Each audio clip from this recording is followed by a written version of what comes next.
A new cyber espionage campaign, codenamed Operation Dragon Weave, has been observed targeting officials and citizens in the Czech Republic and Taiwan to deliver an adaptive C2 agent. According to Secret Labs, targets of the campaign include government, research, academic, technology, and financial services sectors. The activity entails distributing spear phishing emails containing zip attachments to trigger an infection chain that uses a Rust loader to drop the final payload for data exfiltration and remote control.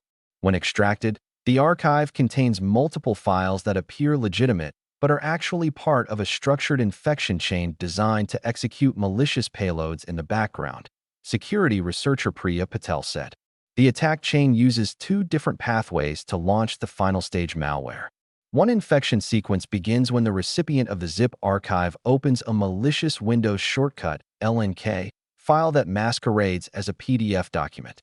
This leads to the execution of a PowerShell script that's responsible for extracting an executable, runtime broker_update.exe, from an intermediate DAT file and running it. In the second attack chain, the victim directly launches a binary from the same archive. The binary functions as a self-contained Rust-based dropper to launch runtime broker_update.exe. Regardless of the path chosen, the executable loads a malicious DLL, Unity player.dll, via DLL sideloading, resulting in the deployment of a Rust-based loader called RustCloak. The loader then decrypts and runs the main payload, an adaptive C2 agent codenamed Azure owing to the use of Microsoft Azure Blob Storage for command and control, C2. The loader is designed to perform anti-analysis checks to proceed only if the malware determines that it's being run within a sandboxed environment. The malware just talks to Azure Blob Storage, the same service used by thousands of legitimate enterprises worldwide, Secret Labs said. Instead of using a traditional pull-based C2 model, Azure follows a dead drop approach. The attacker and the infected system never communicate directly. Instead, both sides use the same Azure storage container to exchange data. Azure supports 36 commands that allow it to perform a wide range of post-compromise actions on the host, including file operations, file uploads and downloads, shell command execution, process enumeration and termination, port forwarding, SOX proxy control, C2 server management, and in-memory execution of beacon object files, BOFs. These capabilities grant the attacker complete control over the compromised endpoint. Although the activity has been attributed to a known threat actor or group, it's assessed to be China-aligned. The disclosure comes as Cato Networks said it detected and blocked an attempted intrusion against the Indian branch of an unnamed global manufacturing customer to deliver TankShell, a previously undocumented Go-based implant derived from the open-source Rochelle C2 framework. The attack is believed to be the work of China Nexus threat actors based on the historical use of Rochelle, Tencent-themed API impersonation, and infrastructure patterns. The initial access vector used in the intrusion is currently unknown.